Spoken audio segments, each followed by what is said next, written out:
I'm Brandi. Kruse. Coming up today on Undivided, Republicans hold the floor in the income tax debate for nearly 20 hours. Plus, one lawmaker warns citizens in Washington state are dangerously close to throwing tea into Puget Sound. And businesses called out for supporting the homeless industrial complex. That and much more coming up today on Undivided. Remember, you can support our show for just $5 a month by signing up at undividedpod.com. That's undividedpod.com. Click on the banner that says support the show.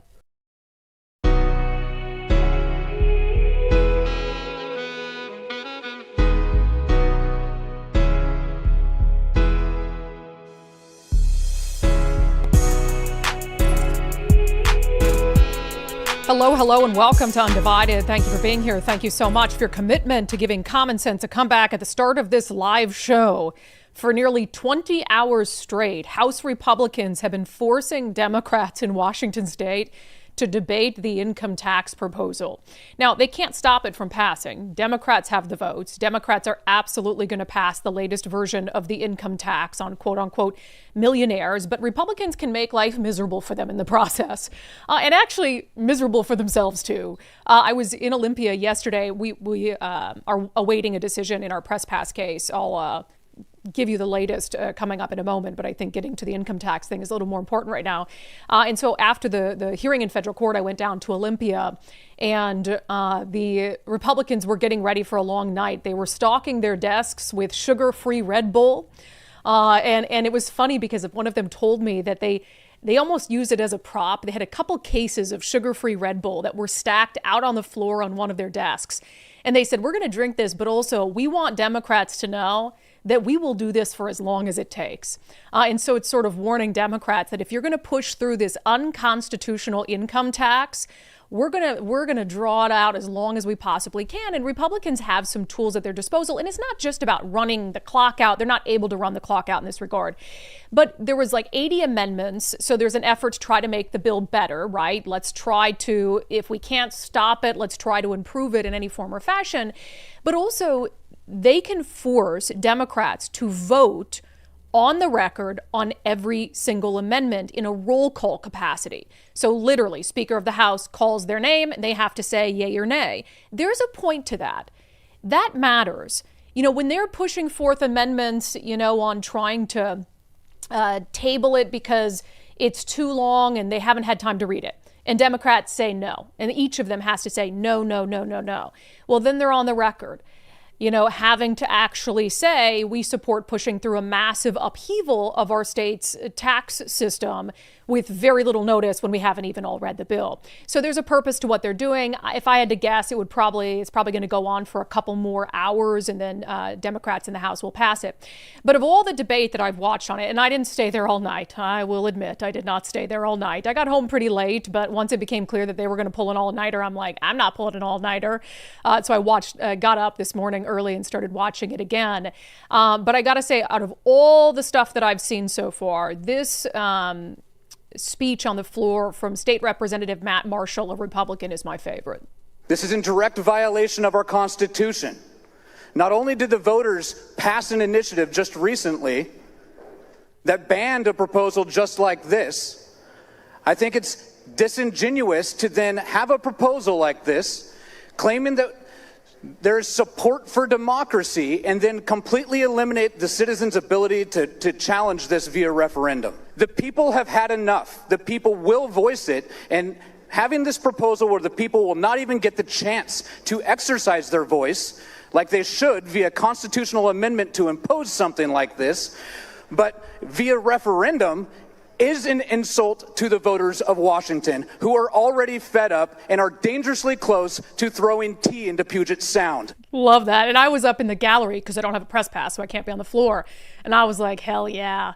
And look, again, I'm not suggesting we should have an armed rebellion against the government. But there is a point where, what do you do? What do you do when the government and these elected leaders are blatantly doing something that's against the Constitution? And they know it's against the Constitution. Manka Dhingra said this is unconstitutional. It's been ruled unconstitutional. So what do you do when the government is violating your rights, is violating your constitutional rights? Well, a reasonable person would say, well, there's the judicial branch for that. We take them to court. What do you do when the judicial branch allows the government to violate your constitutional rights? Then what's your recourse? You know, I mean, in Seattle, we'd probably throw coffee in the Puget Sound, not tea. But Starbucks is leaving, so there might not be any coffee left to throw in Puget Sound. But I just thought, you know, at some point, and I don't know what that looks like or what the line is, but when there's no recourse for citizens, and even the checks and balances that our founding fathers set up for us aren't working, what do you do? Maybe that's an open-ended question to all of you. What is our recourse then? I think one of the most salient arguments, though, against, besides it just being blatantly unconstitutional, but clearly that doesn't really matter to the Democrats who are voting for it, one of the most salient arguments is just the argument that, is this the way we should govern? This is a short session, which means it's 2 months, and it's really designed for supplemental things, like little tweaks here and there, right? And yet they're using this short session to ram through the biggest change to our tax code in 100 years. Here's State Representative Travis Couture. We received over 100-page striker, which is what we will be debating tonight on Friday. And we had less than 24 hours to read that amendment, conceive of amendments, and then after that, 48 hours to draft those amendments until today. And we're considering now this generational seismic shift in tax policy, erasing over 90 years of precedents. And that's not what short sessions are for, Mr. Speaker. We shouldn't be doing it at all, but we shouldn't be doing it at the very end of the short session. Yeah. And look, this happens all the time in government. And Republicans, Democrats, Washington State, Washington, D.C., I mean, budget bills that are 1,000 pages long. You think anybody's read that? No, their party tells them how to vote. And by and large, they vote in line with their party. But when you're, again, making the biggest change in Washington State tax policy in 100 years, when it's something that could be the nail in the coffin of our state's economy, shouldn't you want time to read it? Shouldn't you want time to make proper changes, make amendments, really in good faith, debate those amendments, and not debate them in the middle of the night when no one is watching? But this is how our government works. It's how it works under one-party rule. And one-party rule, as I've said many times, isn't good for anyone, whether it's one political party and it's a red state or one political party and it's a blue state. Now, I do want to give, we talk about this all the time, positive reinforcement is a good thing. And there have been some Democrats, not all Democrats are going to vote for this thing. And there have been some Democrats who, even on the floor, surrounded by their colleagues, were introducing amendments overnight to try to make this bill better. And there were amendments from two Democrats on one specific issue to fix one glaring problem with the bill. And it's called basically a marriage penalty. So if you're a couple and you're married, you are going to be penalized with this millionaire's tax, income tax, more than two people who are cohabitating but not legally married are going to be penalized. So if you're making over $1 million a year as a couple, you're both, it's not a joint thing, right? So you're both going to be penalized. So if you're being fair, if you're a married couple, it should be $2 million. If you're making over $2 million a year, then you'd be subject to the millionaire's tax. But instead, it's as a couple, if you're making over $1 million a year, all of a sudden now you're millionaires and you're taxed as millionaires under Washington State's tax code. So Amy Wallen, a Democrat, introduced an amendment trying to change that. So from $1 million if filing as an individual, and it would increase the language $2 million if filing jointly. That didn't work. Christine Reeves, also a Democrat, introduced an amendment on her own, and she tried to make it $1.5 million. So, okay, if you won't bite at $2 million, how about $1.5 million as a couple? And they both made that argument. And in fact, Christine Reeves said that the bill as it's structured and the tax as it's structured, she called it anti-woman. Now, this is I had to laugh when I saw this. April Berg, who's a Democrat, was pushing back against those amendments from members of her own political party. Here's the argument that she made. I will say that I've been saddened to listen to this debate and to listen to how marriage is simply a transaction, Mr. Speaker. Mr. Speaker, I'm saddened to hear that it's not simply till death do you part, but till death thus changed the tax code. I thought marriage, at least in my tradition, Mr. Speaker, it was a sacrament about love and about faith and about devotion. But I've been saddened, Mr. Speaker, as I'm sure you are, to hear that it's simply about about what the tax code is most beneficial, if we should be together, if we shouldn't be together. It's just, let's vibe it out until the next tax code change. Mr. Speaker, I'm sad because of that. But, Mr. Speaker, I'm asking for a no, because I'm sure you, like me, think that marriage is a sacrament. It's based on love, trust, and faith, not what the tax code is. She said, wow, it's just about vibing it out. I mean, now this was overnight. Maybe everybody's really tired by that point. But her argument is basically, I thought marriage was about love, taxes and money. They don't factor into the equation at all. And actually, this is the subject of our daily subscriber show poll, which we'll get to later on. But make sure you take a chance to answer it. I'm sorry. For me, if it was, and I love my sweet husband, marriage is an absolute blessing.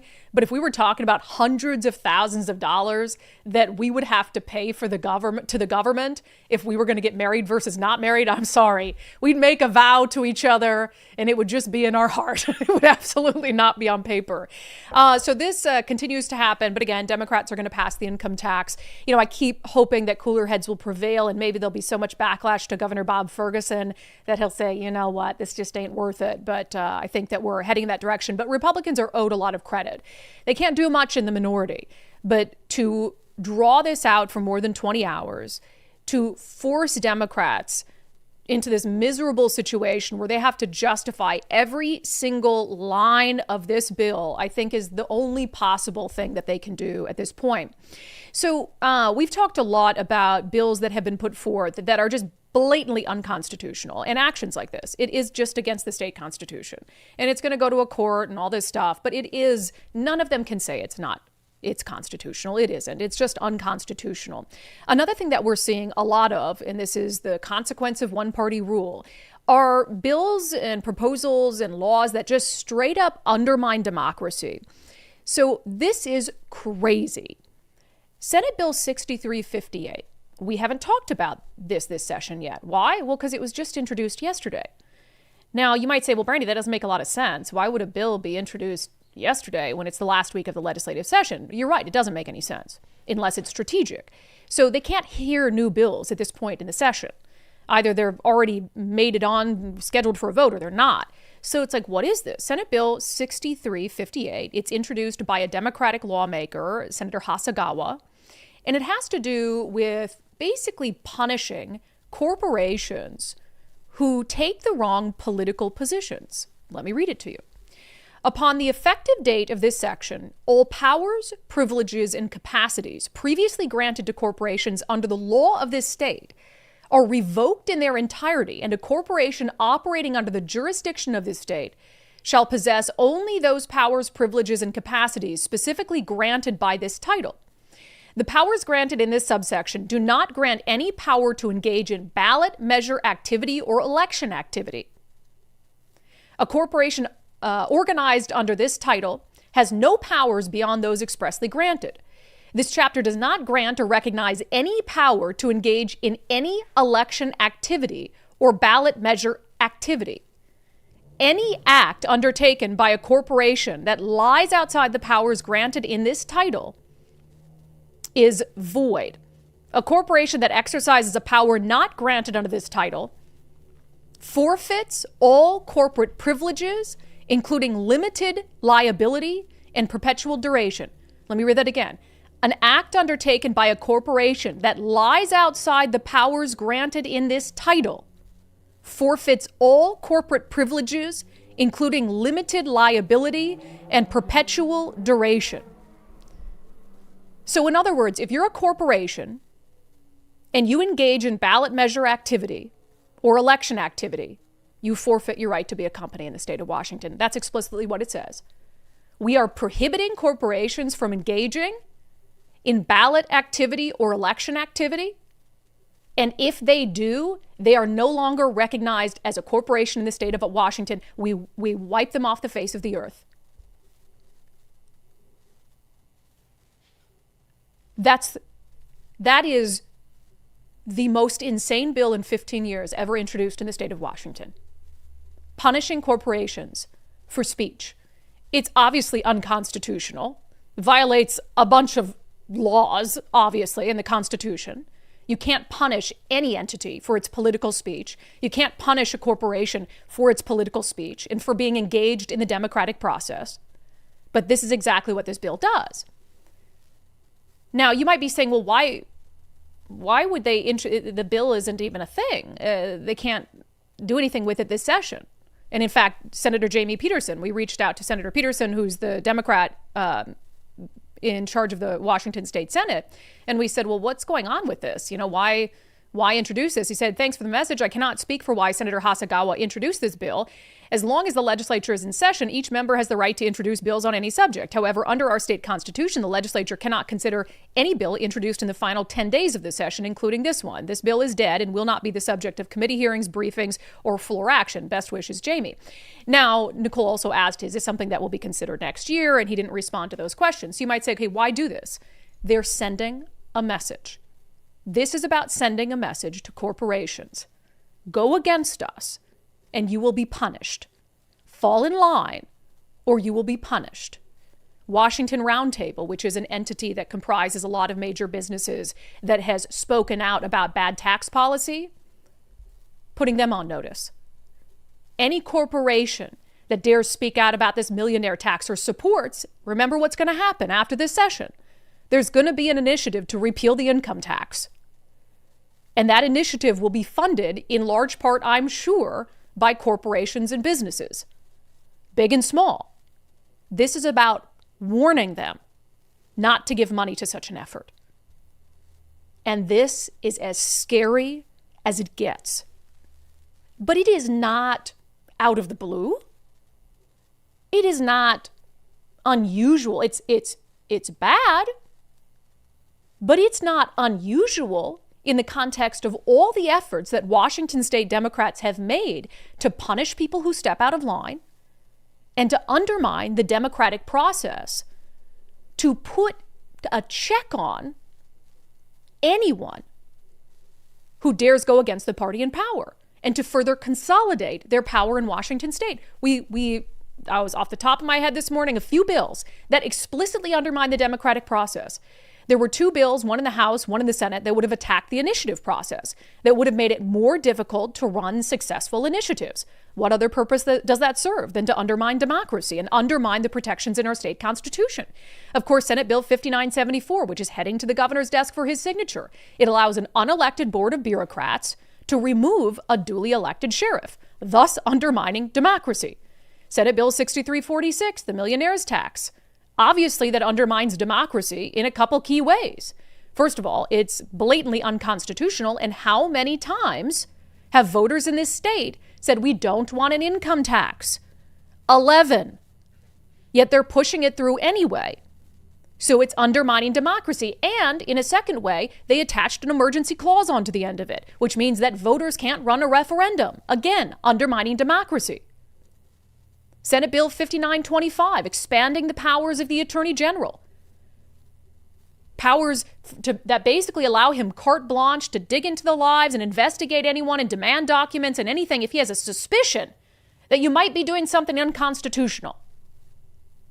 That goes far outside the scope of what voters elected him to do.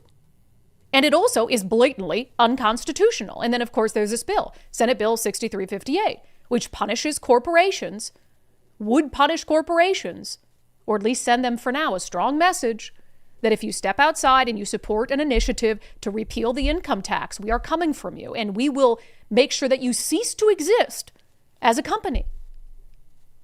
And this is the party that says Donald Trump is a threat to our democracy. And they get away with it. And so many people run to fill out their ballots and vote for Democrats and say, oh, Donald Trump is a threat to our democracy. Well, Democrats here seek to destroy our democracy. You're not allowed to vote for, support anything or any effort that doesn't help them, that doesn't put them in office. And as far as that Senate Bill 5925, expanding the powers of the Attorney General specifically to look into what he believes are violations of the state or federal constitution, hey, Nick Brown, walk over to the House right now. You'll find about 60 people who are very clearly engaged in an effort to violate our state constitution. House Democrats. And then when you're done there, walk on over to the Senate and talk to the Senate Democrats. So you want expanded powers to investigate people who you suspect are violating the state constitution. Meanwhile, you're going to ignore entire chambers full of people from your own political party who are out in the open admitting that they're violating our state constitution. Great stuff. Really can't make that up. All right, as I said, we are awaiting any moment now, possibly, a ruling in our free press case. Just a little bit of background. Me, Ari Hoffman, Jonathan Cho, we all sued the state of Washington for denying us press passes earlier on in the session. The basis for those denials was a little different for each of us. For Ari and I, it's because we support vocally the Let's Go Washington initiatives to protect girls' sports and parental rights. And for Jonathan Cho, it's because he, in part, is employed by a think tank, Discovery Institute, and that's where he does a lot of his reporting on homelessness and all of this stuff. So we were in federal court yesterday. I'm not going to dive too deep into this today because if a ruling comes down today, we'll probably have a whole discussion about it tomorrow. But we're in federal court in Tacoma, and I thought our attorney with the Citizen Action Defense Fund did a fantastic job at arguing. This isn't the actual case itself. He was arguing for an emergency injunction to basically say, look, we got a couple days left in the session, and there is obviously harm that will be done if you don't get the state on a temporary basis to relinquish the press passes. And then, as this case moves forward, but for the last few days of the session, Judge, you got to allow them to have press passes. So the judge told us yesterday he was going to make a ruling by this morning. I haven't seen a ruling yet. I don't think that's a great sign because he knows the urgency of this matter. Now there's 3 days left in the session, 2.5. So I feel like if he was going to rule in our favor on an emergency basis, I just feel like that ruling would have already come down. Now, that's not the end of the world. It could just be that the judge doesn't want to interfere at this late stage and he'll just allow the case to move forward. So I don't think a ruling against us at this point would necessarily suggest that we wouldn't win against the state down the road. But I got to tell you my blood was boiling.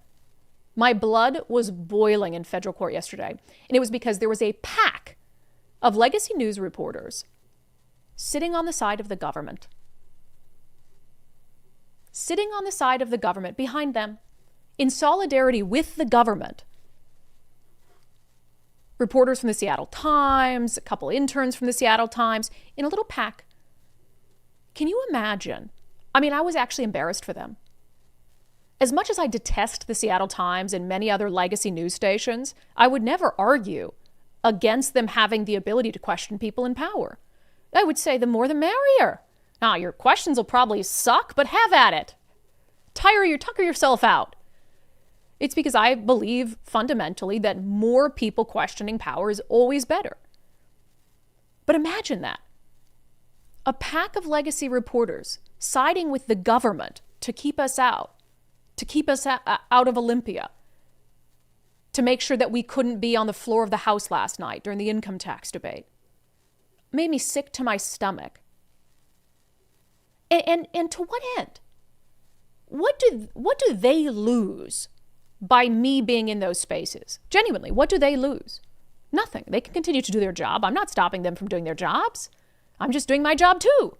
I'm asking questions as well.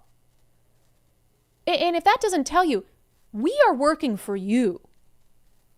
They are working for themselves. They are working for the party in power. And if that wasn't true, then why would they be there on the side of the government? It was insane. And then so I went down to Olympia without my press pass for this extended debate on the House floor. And I want to show you, so this is all about this, really, it comes down to this press table. So if you're on the floor of the House, there's a little table, and it's up in the corner, and it allows you to be right there on the floor as a member of the media. You can record from there, video, photo, you can work from there, and it just gives you a better view of what's going on the floor. And I took this picture from up in the gallery. Because without a press pass, there's only 2 places that I can be. And it actually does impact my ability to do my job pretty profoundly. I can either be up in the gallery with the public. There's no good place to work from there. You can only see half of the floor from there. And you can't hear conversations that are happening in the floor. You can't hear conversations that are happening in the wings. And the only other place I can be, and I was down there for a little bit of time, was in the wings. On the Republican side. So Republicans have basically said that, hey, anyone who is not given a pass, anyone who doesn't have a pass on the left or the right, they are free to come over to our side and hang out in the wings. Now, that's great, except I have to have a chaperone. So I can be in the wings on the Republican side, but there's still really no comfortable place for me to work. There's no place for me to plug in my computer, just sort of standing there awkwardly, and I have to have a chaperone with me the entire time. So not having a press pass absolutely does hinder our ability to be able to cover the legislature for all of you. But I was looking at that. Can you pull that picture back up, Nicole? I was looking at that, and I just thought they're seething. Those are the enemies of the American people. God, I used to hate when Trump said that. That's what I felt in that moment sitting there. Those are the enemies of the American people. And the other thing is, I've never in 15 years seen the press table full. Never in 15 years. It's always empty or a couple people. I was going to say, and where would you go? And at least 3 of those people are with the Seattle Times. 1 is an intern, 2 are reporters with the Seattle Times. There might even be a 4th there with the Seattle Times. I'm not sure. There's no reason for them all to be there. Why are they there? Here's why. I guarantee that they made a pact and a decision that they would fill that table up in the event my press pass was granted, because it's first come, first serve. So if I had gotten my press pass, I would have gone straight down and sat at that table. And I guarantee amongst themselves, they agreed, we will fill that table up so that Brandi, Jonathan, and Ari can't come sit at it today. They didn't want to be there. They didn't need to be there. You don't need 3 to 4 reporters from the same station sitting at that table when it's always empty. And I had several Republican lawmakers come up and remark to me sorry, my shoulder hurts, come up and remark to me that table is always empty. And I've seen it always empty. And that's kind of been one of my arguments is they want to stop me from going to this table so I can do my job comfortably, but the table's always empty anyway. So I think that this was about, we need to be there and in those seats to make a point that, it's not always empty. And in case they get those press passes in the middle of the day, she can't come. It's like that movie, You Can't Sit With Us. What is the movie? Mean Girls. Mean Girls. You can't sit with us. That's literally what it taken. is. So ask yourself, who are they working for? Who are they working for? And maybe a better question is, who are they working against? Because it doesn't hurt, me as an individual necessarily to be blocked from being there. It hurts you. It hurts people who consume, content from me, from Jonathan, from Ari, and that's people who are not well served by the legacy news. So it's really people in the center, people on the right. So they're working against citizens when they should be working for citizens. Those are the enemies of the American people. I believe that with every fiber of my being. All right, coming up next, more fallout when it comes to Seattle's bad business climate. Starbucks announcing it's closing multiple locations in Seattle. First, if you're a small to mid-sized landlord, I don't know why my shoulder hurts so bad. Probably the Help tension. me. The from tension. being so annoyed by the other media yesterday. Yes, I've just thrown my shoulder out with rage and anger. Anyway, maybe I should get a massage later. That would be nice. There you I'm go. overdue You for one. deserve it. Thanks, Nicole. Are you going to pay for it? I'll put it on the company card. Oh, great. Okay, gotcha. If you're a small to mid-sized landlord in the state of Washington, consider becoming a member of the Rental Housing Association of Washington, rhawa.org. rhawa.org. It is Washington's trusted resource empowering housing providers. And even if you've just got one rental unit, you're thinking, do I need to be a member of RHA? Yeah, you do. Because if you got one rental unit and you end up with a squatter in it, well, yeah, then you're kind of screwed. And RHA can help you navigate these complex times that we're in. So they're in your corner. And then right now down in Olympia, they also are in your corner trying to advocate against bad housing policy and for good housing policy, to the best of their ability, of course, because Democrats often are just unflappable in their lack of common sense. rhawa.org, rhawa.org to become a member, Washington's trusted resource empowering housing providers, and make sure you look at their schedule of events too. They always have events happening across the state. All right, Starbucks, just days after they announced that they're moving or opening a second HQ in Tennessee. They're also announcing they're closing multiple stores. This segment is brought to you in partnership with our friends at Future 42. Turn your frustration into action at future42.org. Make sure you sign up for their newsletter to be alerted to opportunities to do just that.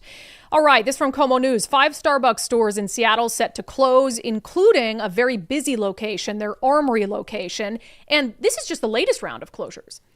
we've been talking about individual closures of Starbucks locations. I mean, some of their biggest locations in downtown Seattle, like the one across from Westlake Park, I mean, that closed months and months and months ago over crime and substance abuse issues around there. It says Starbucks plans to close 5 stores in Seattle in a matter of weeks, including 4 unionized locations, escalating tensions between the company and some workers in its hometown. The union confirmed that the affected unionized locations are on Madison Street, University Way, the Seattle Center Armory locations. That's one actually in the Armory at the Seattle Center. And then the one at Seattle Children's, a 5th non-unionized location, will also close, the company confirmed, and that's on Minor Avenue. Now, look. First of all, there are places in Seattle where you can stand on one street corner and spot 5 Starbucks stores. I don't think that's really necessary. So maybe some of these decisions are like, we don't actually need a Starbucks on every corner. I think also there are some crime issues that are related that have resulted in Starbucks stores closing before. But also, you know what? Yeah, I think they are closing them down because they're union shops. And you know what? I'm fine with that. I think that's great. I mean, honestly, like, am I in favor of union busting? Maybe I am. But at the end of the day, you've had these whiny baristas out there who get paid more than $20 an hour, who can get access to tremendous benefits on day one in some instances, who can get college paid for. And they're out there with their nose rings and their pink hair protesting because Starbucks is making them wear black t-shirts. I mean, it's absolutely unreal. And this isn't a surprise. I mean, we played this clip on the show a couple days ago. The brand new mayor of Seattle, Katie Wilson, a socialist, a couple days after she was elected, what was she doing? Protesting Starbucks. I'm proud to say loud and clear, I am not buying Starbucks and you should not either. Okay, well then we'll close some stores. Great, we'll close stores then. I would like to close with a message to Starbucks. This is your hometown and mine. No, it's not your hometown. Right now. And I urge you to do the right thing. Because in Seattle, when workers' rights are under attack, what do? First of all, I've never noticed it. We played that clip a million times. She says, this is my hometown. That's not your hometown. That was like a huge part of the campaign, that you were just an interloper from New York. Your parents were there and you just wound up in Seattle because you and your rich husband just trotted across the country and decided, oh, we got to the end of it, we might as well stay here. She defines home differently, hometown differently. She identifies as a Seattleite. And look, I'm not from Washington State. I'm from Minnesota, but I am a Washingtonian. So I'm not one of those people that believes that you can never, ever be considered a Washingtonian if you've lived here long enough. No, by all means. But this isn't my hometown. That's just a lie. But the other part is she's out there telling people, don't buy Starbucks. Okay, well, what happens when you don't buy Starbucks and people don't buy Starbucks? Well, the business doesn't do as well. And maybe there's some locations that are underperforming. And then those locations close down. And then what happens to the union workers who you're out there rallying for? Well, now they're going to lose their jobs entirely. And I bet you what? They would much rather be employed for a company like Starbucks even than be unemployed, I imagine.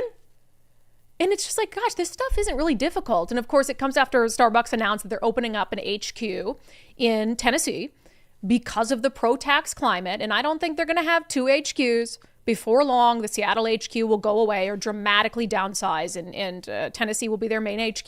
There was an article today in the Tennessean, why Starbucks and other Fortune 500 companies choose Nashville and Middle Tennessee. Well, I don't think I need to read the Tennessean to know that, but let's just see what the Tennessean is saying. It says the primary credit for Starbucks and all these companies moving over, the job tax credit provides companies, for like attracting them.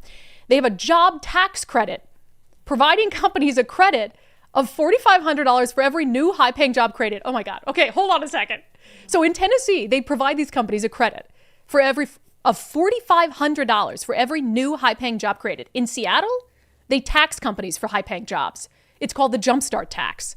Gee, where is more advantageous for us to have an HQ? It says they also provide an enhanced job tax credit for companies who create new jobs or expand their operations into lower income and rural areas. Eligibility for these breaks is contingent upon the number of jobs created, the wage of those jobs, and companies' investment into qualified businesses. You see this? Incentivizing, not punishing. Seattle and Washington State Democrats believe they can punish corporations into doing what they think is the right thing. And in states like Tennessee, they're offering incentives. Do business here. Additionally, the state offers an industrial machinery tax credit of up to 10% for the third-party purchasing, repair, or installation of manufacturing, distribution, and tech equipment. Manufacturers, headquarters, call centers, warehouses, data centers, and research and development businesses can also be eligible for the sales and use tax exemptions, so long as they meet the specific investment, employment, and utilities use requirements. So you bring an HQ here, tax credit for you, tax incentive for you. Gee, I wonder why Starbucks made this decision. And then it says, arguably, the most alluring element that attracts big businesses to Tennessee is its lack of a state income tax, which Washington state will soon no longer be a state without an income tax. This allows businesses to earn more and invest a larger portion of their revenue back into internal operations, such as hiring, expansion, and general production. Furthermore, employees get to walk away with more of their paycheck. Weird how that works. Weird. Nashville has attracted Oracle and Amazon in the last 8 years, as well as Alliance Bernstein, BGE Inc., and In-N-Out Burger, which is currently building a new 100,000 square foot office in Franklin. This stuff matters. And it's about punishing versus offering incentives. You will never be able to punish businesses into growing your state's economy. Never. It'll never work. It never has. But states like Florida and Tennessee and Texas understand the benefit of these businesses, the economic growth and the revenue that it brings. And so they will lay out the red carpet and do anything they can to get the businesses that we're crapping on to come there. And they're doing a pretty good job. It's not rocket science. If I was trying to destroy an economy, I would do exactly what Washington state Democrats are doing right now. I would do exactly what Seattle's socialist mayor is doing right now. It would be the roadmap for me for destroying an economy from the ground up. Absolutely insane. Also, just a quick note, and I don't know if this has anything to do with the Starbucks thing, but remember, Washington state right now has a law on the books that allows striking workers to get unemployment benefits. And that's just another reason why businesses don't want to do business here. So you're saying my employees can strike, and the one incentive they have to come back not getting paid, now the state has taken that away and now they can access the unemployment system? It says another reason businesses don't want to do business here. And I don't know if any Starbucks workers necessarily have taken advantage of it, but the Washington Policy Center put this out. They say 106 striking workers are already using unemployment insurance benefits.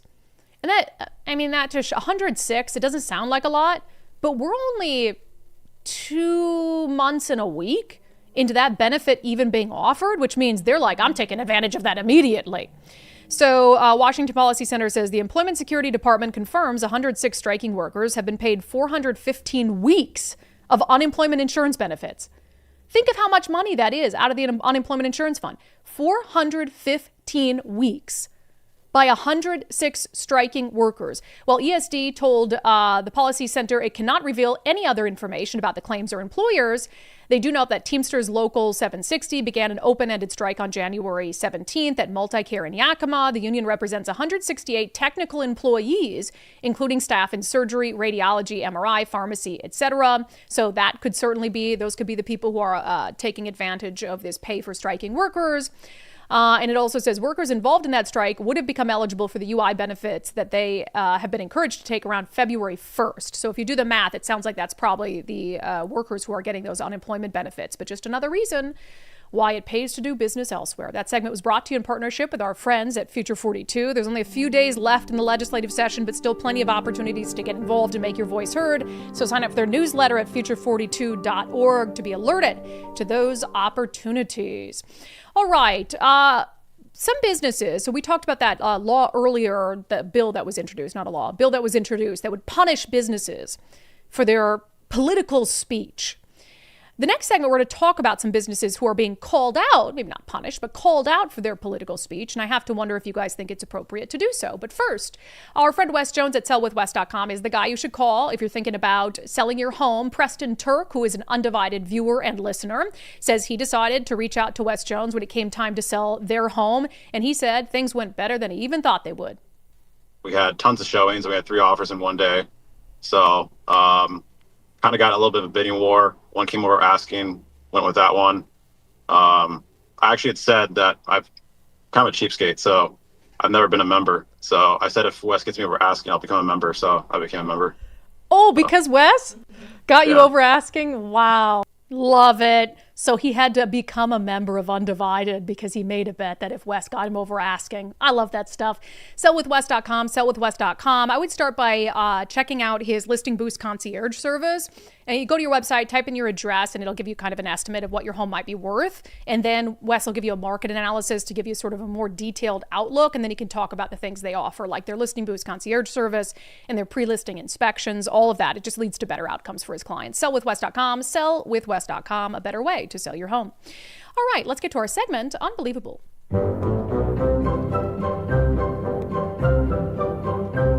Dun, dun, dun, dun, dun. All right, let's talk about Plymouth Housing, a major player in the homeless industrial complex in Washington state.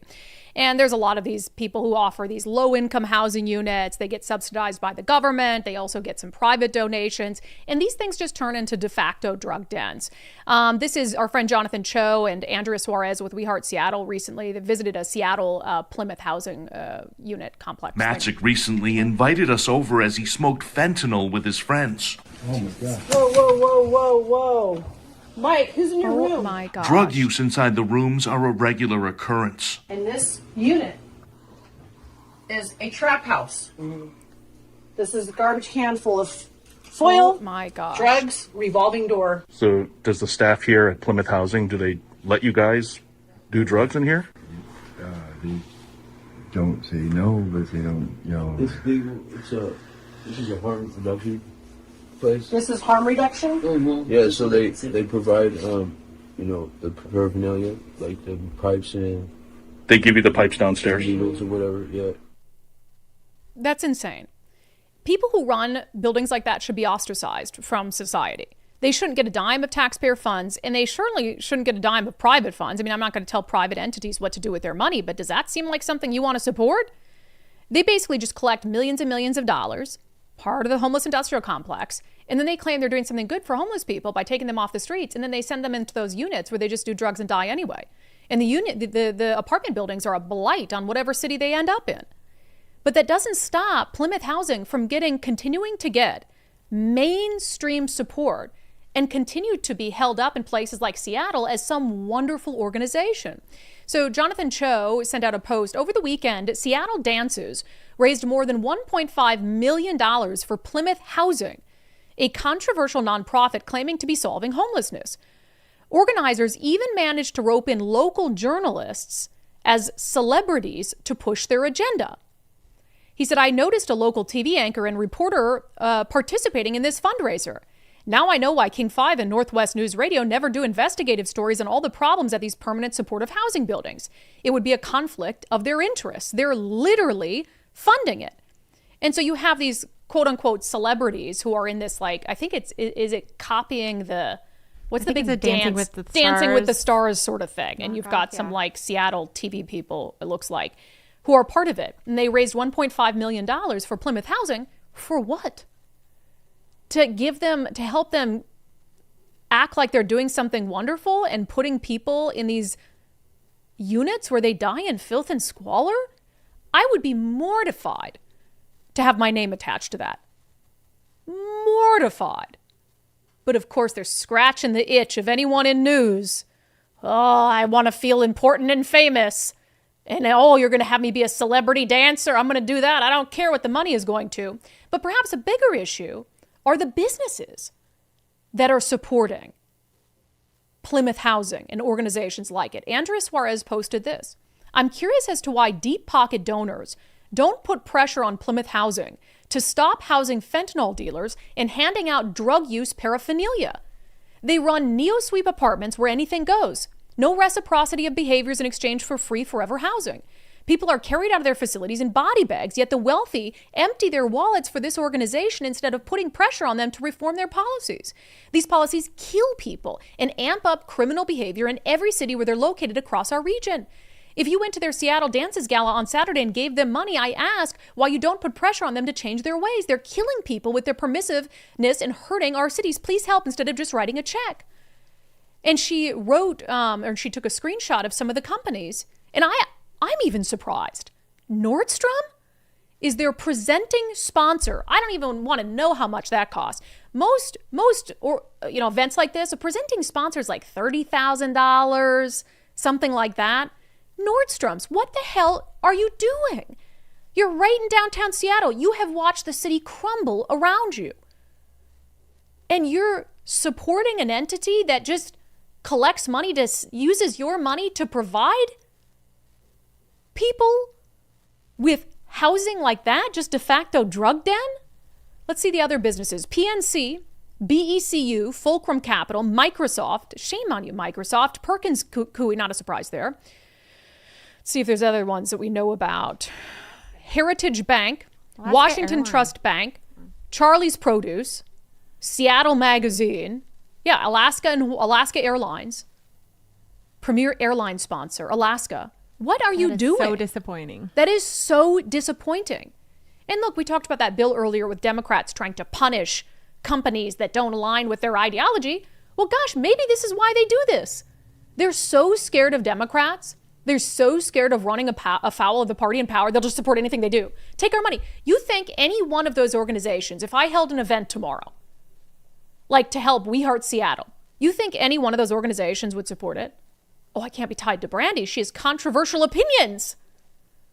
Yeah, no, there's nothing I do or say that's more controversial than shoving people in a tiny apartment to die in filth and squalor.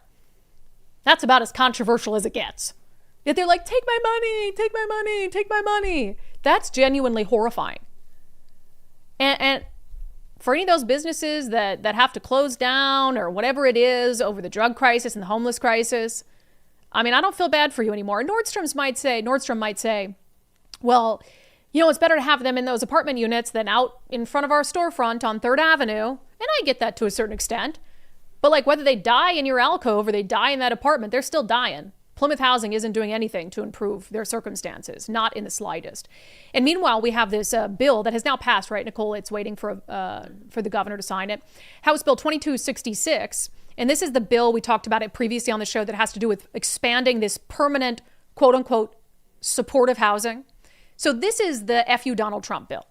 Because Donald Trump put out that executive order saying housing first is a failure, which it is. And we're going to try to defund cities and entities that continue to double, triple down on housing first. So what did Washington State do? We're going to double, triple down on housing first. And then we're going to punish cities that step out of line. So it said, under this bill, nothing in it allows a county or city to limit indoor emergency shelters and indoor emergency housing in a manner where the capacity of indoor emergency shelters and indoor emergency housing is insufficient to meet blah, blah, blah, blah, blah. So it basically is like trying to tie the hands of cities in how they deal with the homeless crisis.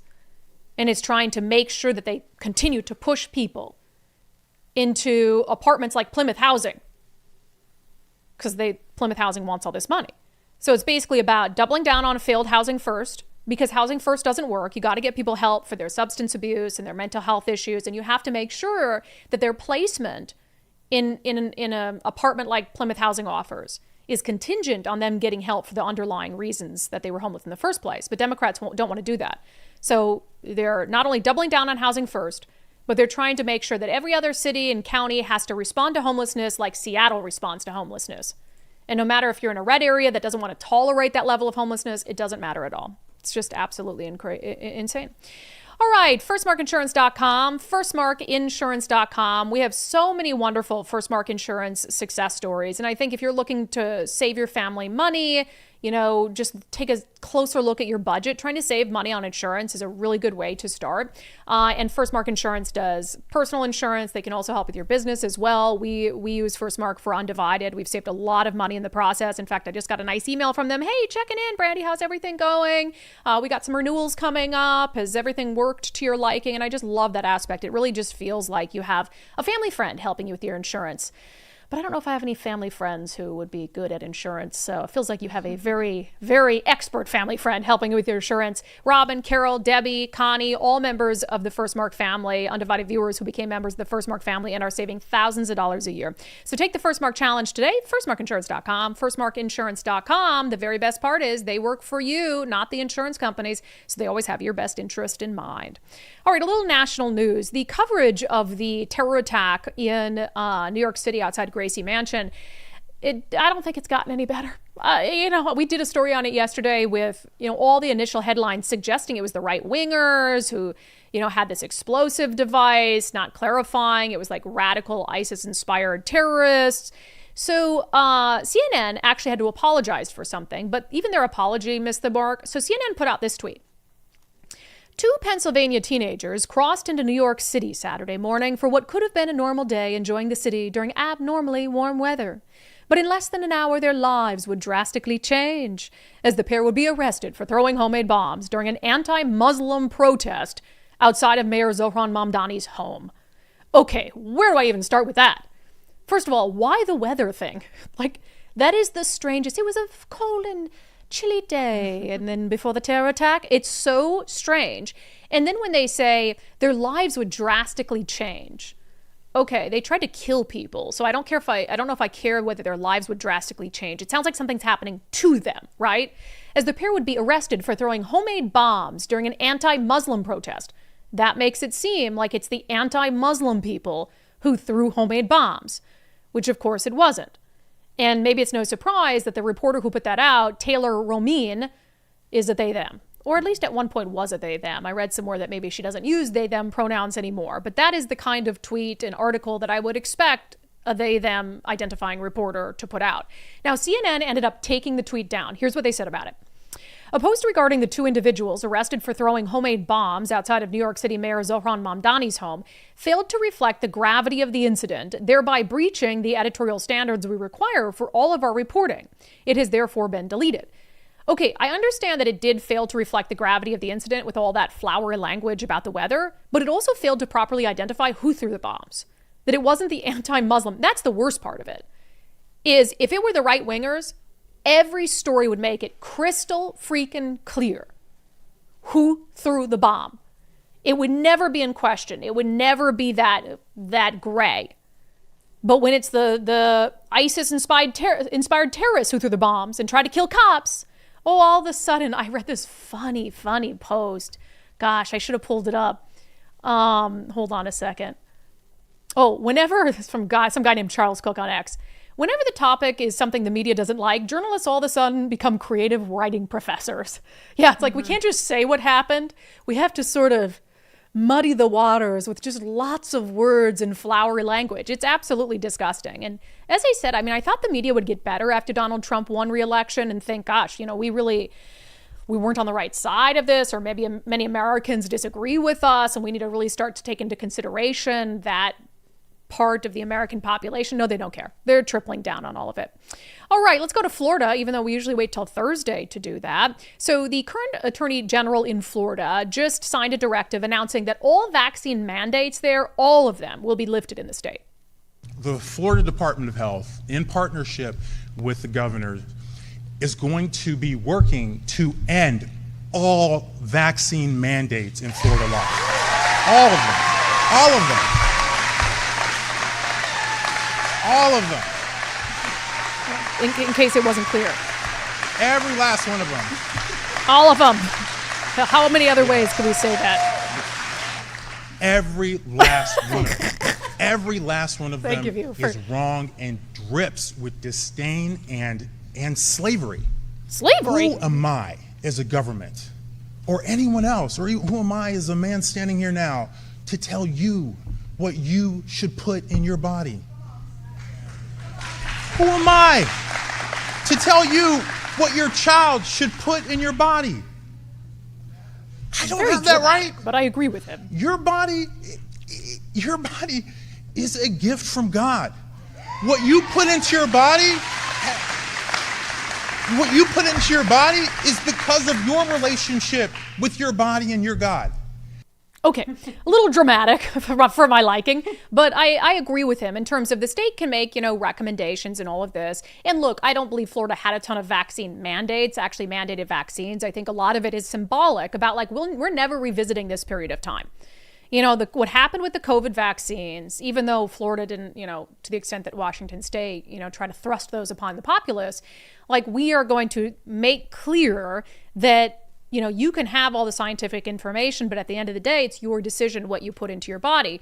So something very different happening, of course, in Washington state. Governor Bob Ferguson putting this out. We are not standing by and leaving ourselves at the mercy of the federal government's chaotic, politicized, and unscientific policies. Yesterday, I signed a bill with Insurance Commissioner Kruse to give Washington state decision-making authority on what vaccines to recommend. So in Washington state, basically, now the state is going to have the power, whatever the CDC says essentially doesn't matter anymore. It's whatever Washington state says goes. So he's talking about Senate Bill 2242. It authorizes the State Department of Health to make the vaccine recommendations and then requires, and this is the big part, requires health insurance plans to cover those recommendations.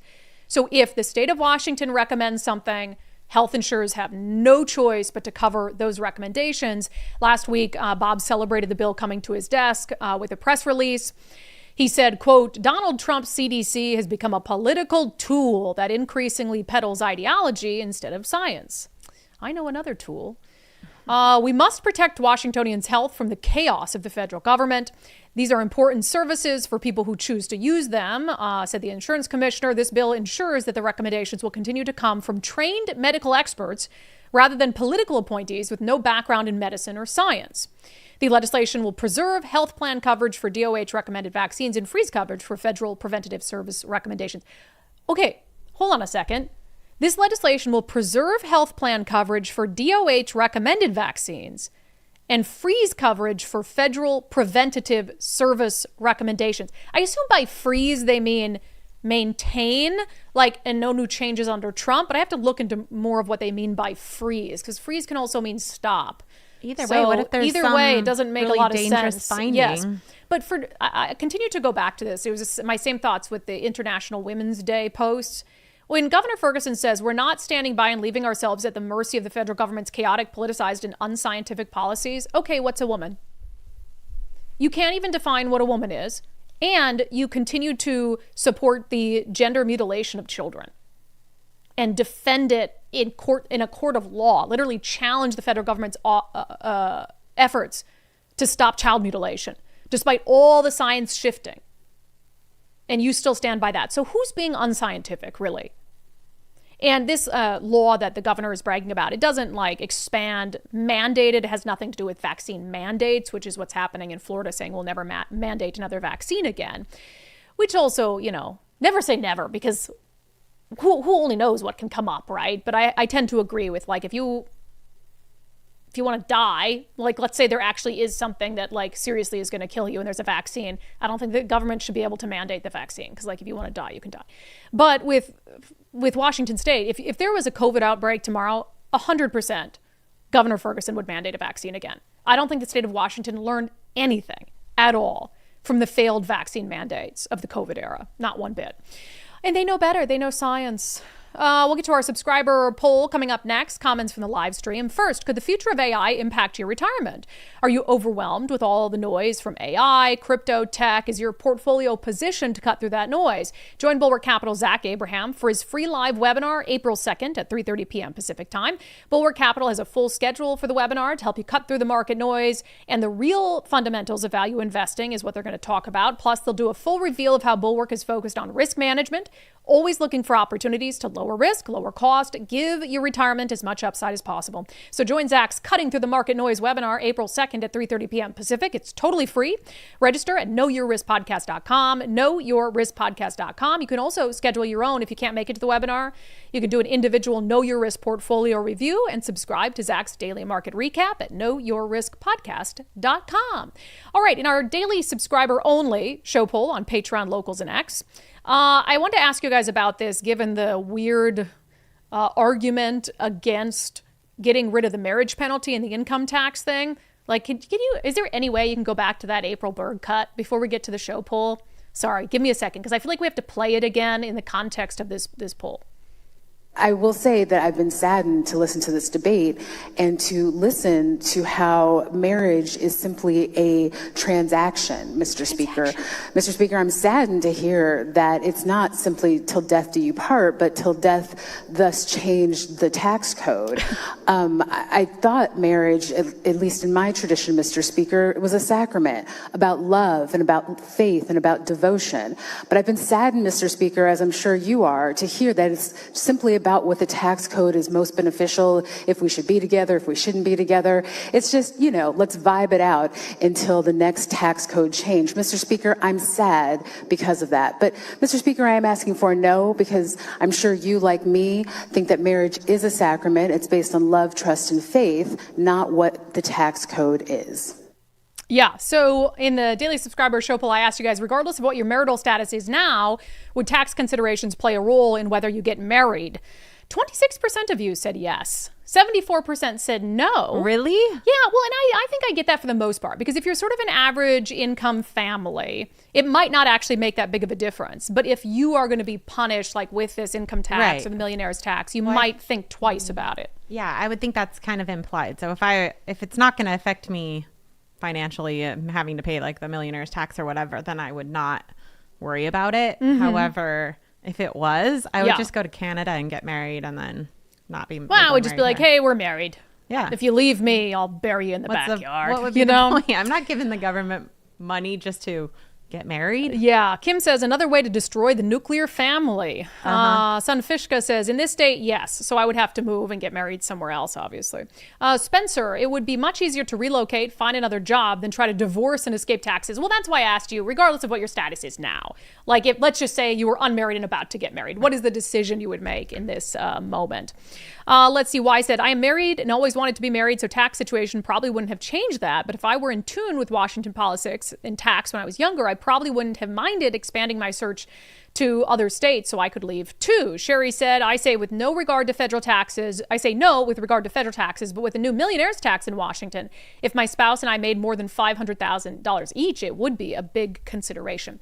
All right. We do have a ruling from a federal judge in our free press lawsuit. I haven't had a chance to read it in full because I've been sitting here, but our motion has been denied. Now, that's not the end of the case. And I kind of had said I thought that the fact that he was taking so long when we need the press passes urgently because there's just a couple days left in this session didn't seem to bode well, and maybe he didn't want to intervene at this stage. And so the federal judge has denied our motion to be given press passes for the final days of the legislative session. I obviously disagree with that wholeheartedly. And as evidenced by my trip to Olympia last night, having or not having a press pass, it does matter. It puts me at a disadvantage to other reporters who are able to gather more information, watch debate from a different place, have something as basic as a place to work. I'm upset by it, but I'm less upset at the judge. I'm less upset at the state, and I'm more upset at the reporters and the legacy news reporters who are either sitting back and watching it happen and not saying anything, or who are actively supporting the effort to keep us from getting press passes. Out of some animosity or dislike, out of political bias, out of self-preservation, or out of allegiance to the Democratic Party, I don't know what it is. But we can't be in a place where the government can deny people press passes based on them espousing a political opinion. That's not what the First Amendment was made for. The First Amendment was meant to protect people in that moment who were fighting the monarchy with their words. With their words. And it wasn't about, protecting people who were towing the party line, because frankly, in Washington state, they don't need protection. I still think they're owed it. I still think they should have it. But really, the First Amendment in this country was born out of a need to protect the pamphleteers and people who were actively trying to get other citizens organized to break from the monarchy. And so now, all of a sudden, all these years later, the 250th anniversary of our nation, we have this fundamentally different understanding of what the free press is. When did that happen? Why did that happen? I have just as much a right to be down there in Olympia as a member of the press representing all of you than a reporter from the Seattle Times does.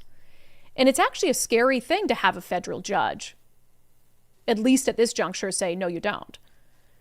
And I thought yesterday, there's no way he'll deny it. Because is he going to sit there and be the arbiter of who is press and who isn't? Now, at the hearing, one of the things that kept coming up in terms of case law is what is considered a public forum and kind of a limited public forum and a non-public forum.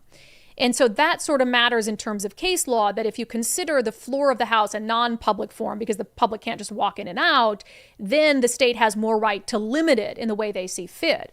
So I don't think that this is the judge really deciding long-term whether the rules that the state has put forth are arbitrary or are appropriate. And again, it's not just me impacted by this. It's Jonathan Cho, it's Ari Hoffman. We were all denied. So we'll convene with our attorneys. We'll decide for the time being what the best path forward is. But for this session, it's done. I mean, we can't cover it in the way that we need to cover it. And this judge isn't going to intervene in that regard. And so maybe we're in for a protracted legal battle. But at some point, this issue has to be heard by probably the Supreme Court. It doesn't have to be our lawsuit per se. But there's all these issues. I mean, look at the federal level and President Trump, and he's tried to limit the Associated Press and he's tried to limit other reporters. And I've spoken out about all of that because I think it's a slippery slope. I mean, you always have to look at those powers utilized by somebody who you disagree with or who disagrees with you. And so to me, more access, more eyes on the government, open government is always going to be better. And this is a federal judge saying, at least for the time being, well, maybe not. So that's some scary stuff. So I'll digest the ruling and we'll talk a little bit more about it in depth tomorrow.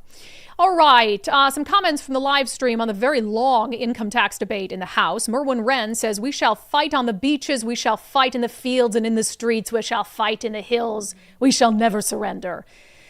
Well, it might come down to that because honestly, all the unconstitutional stuff, undermining our democracy, blocking your voice and eyes and ears in Olympia from being there. Are we not living in a dictatorship? Are we not in a tyranny? And what does it look like to fight back against that? As I said at the beginning of the show, when the government undermines your constitutional rights, you can go to the courts in a civilized society in the United States of America. But when the courts undermine your constitutional rights, what recourse do you have left? Late night with Tina. Washington state does not care if the people outside of the I-5 corridor can pay their bills and just keep taxing at an unsustainable rate. Yeah. Robert Jones. Hey, Bob, if you ignore the Washington voters, we will ignore you come election day. Are you really that stupid? But that's the thing is, will you though? Yeah, a lot of conservatives don't even vote. Republicans don't even vote because they've been led to believe their vote won't matter. And more people voted for Bob than Dave Reichert. That's just the truth. So you either have to get a candidate who might have a better chance of winning, or you have to get people who aren't voting to vote, or you have to change hearts and minds. Let's see. Old Sub Sailor with a $20 super chat. Undermining democracy is the goal of the socialist left. They will not give up control of the state and are creating legislation to protect themselves. They are destroying this state so they can build back a socialist mecca, which socialism can never have a mecca.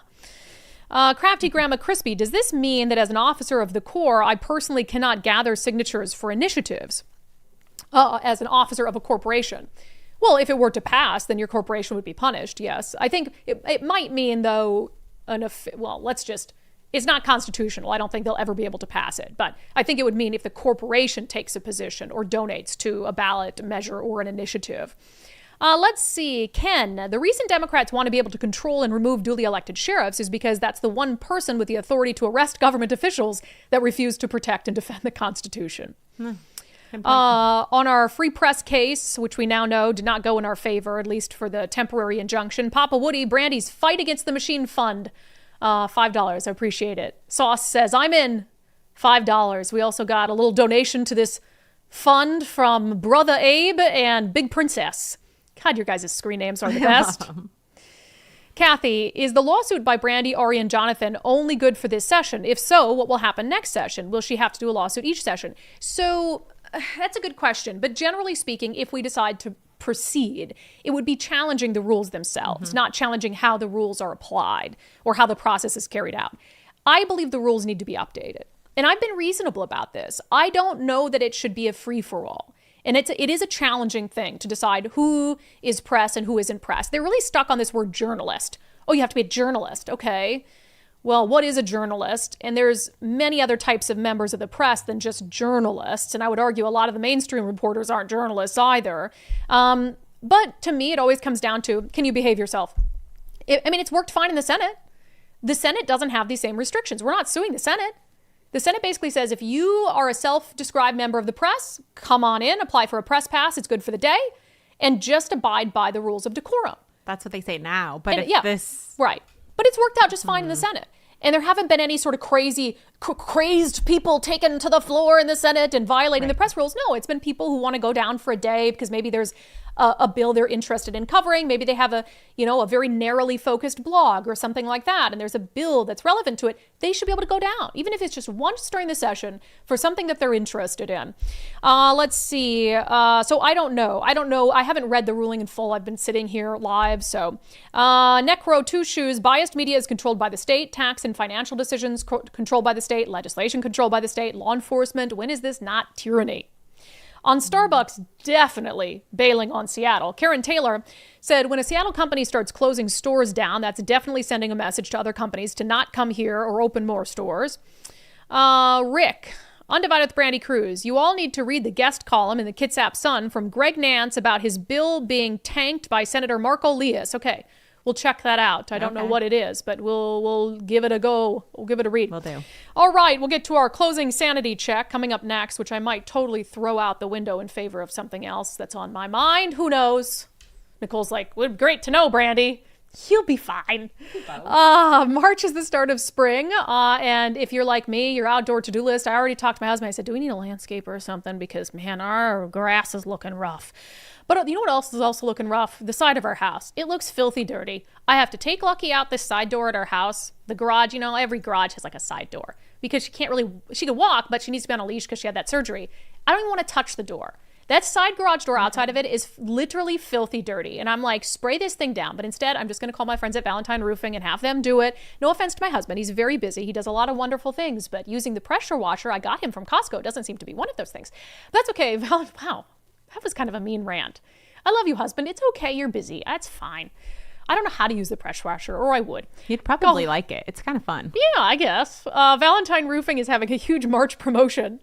They're not only going to take care of you this year, they have next year covered too. So this month only, get a free year of roof maintenance when you purchase a new roof. Then enjoy seasonal checkups and professional care to keep your roof looking its best. I think that's awesome. Plus, they have flexible financing options. So payments as low as $159 a month if you decide to get a new roof in the month of March. Well, you can always take advantage of the flexible financing options.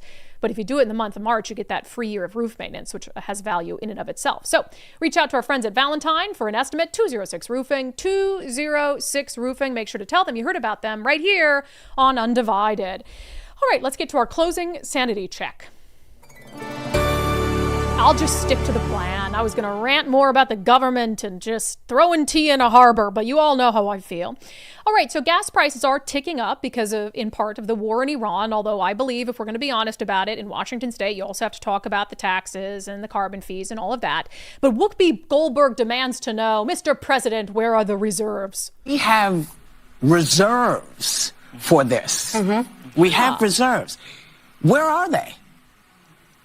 Where is our oil reserve? Yeah, for gas. When gas gets too much, they bust out the reserves and it brings the price down. So where are the reserves? Where are the reserves? Well, Biden used them. This is old article from PBS. Biden administration releasing 1 million barrels of gasoline from reserves in a bid to lower prices. And of course, the reserves take years to replenish. So Whoopi, that's what happened to the reserves. That has been our closing sanity check. That has been today's episode of Undivided. Thank you for being here. Thank you so much for your commitment to giving common sense a comeback. We appreciate every single one of you. We truly do. Thank you for always having our back in our fight for a free press and our fight for all sorts of other things. And thanks for supporting our show. Honestly, at the end of the day, having the show and being able to have it is what matters most. And so, whether we get access to the House floor this session or next, we're still going to continue to do what we're doing. And so we appreciate your support of the show. If you'd like to become a paid subscriber, you can sign up for $5 a month, undividedpod.com, undividedpod.com. Click on the banner that says support the show, and I'll digest that ruling from the court, and we'll talk about it a little more in depth on tomorrow's show. See you then.